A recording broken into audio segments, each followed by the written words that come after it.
Hey, good morning. It's Dr. James. I hope you're off to a beautiful start today. It's so good to see you. Thank you for your time and thank you for your energy. And right up front, I want to let you know this message is for people ideally over 40.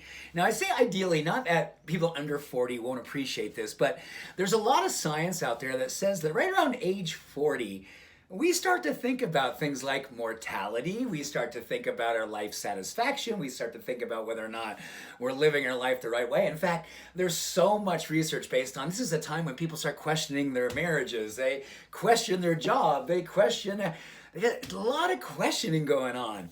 And this study was focused on life satisfaction and its relationship to living long and strong, but also its relationship to happiness, fighting inflammation, disease prevention. I mean, this was just an amazing research piece. It was coming out of Harvard School of Public Health.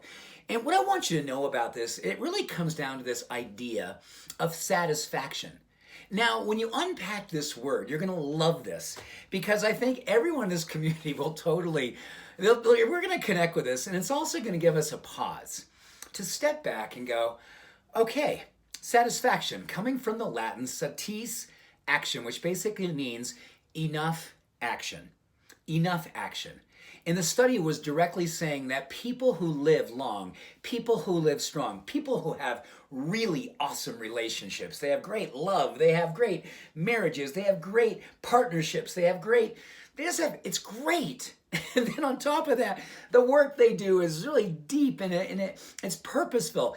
And it all comes down to satis, action, enough action, which basically comes down to, do you look at every single day?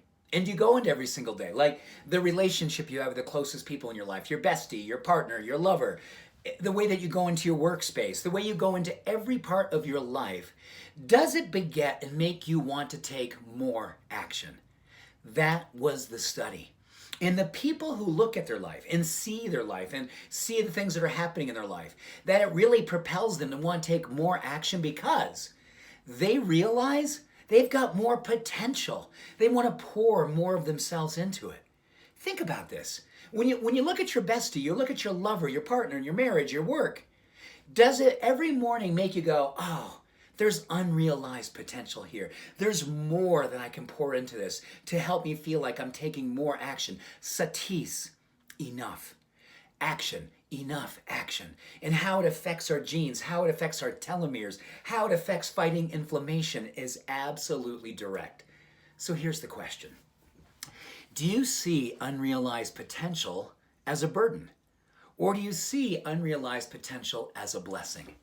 Because the people who actually look at unrealized potential, meaning that they wake up and they feel drawn to taking more action, that simply means I'm going to love my partner even more than ever. I'm going to do the work of letting them know how much I appreciate them.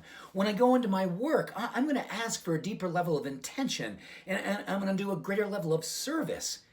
And when I think about my self-care, I think about how much more love, compassion, creativity, awareness, acceptance, am I willing to take action on, to feel like I am satisfied?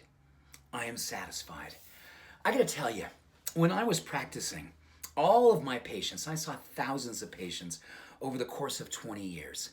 The ones that were the coolest people to hang out with, the ones who were well into their 70s, 80s, and even 90s, oh my gosh, they shared stories with me about how they woke up and they saw unrealized potential. They saw it physically, they saw it emotionally, they saw it in their community, and they saw it spiritually.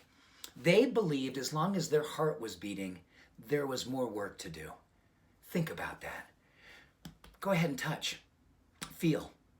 You feel that? You've got more work to do.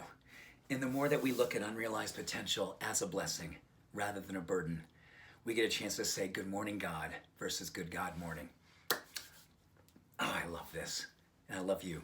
Have a beautiful day. Much love. All the blessings. Bye for now.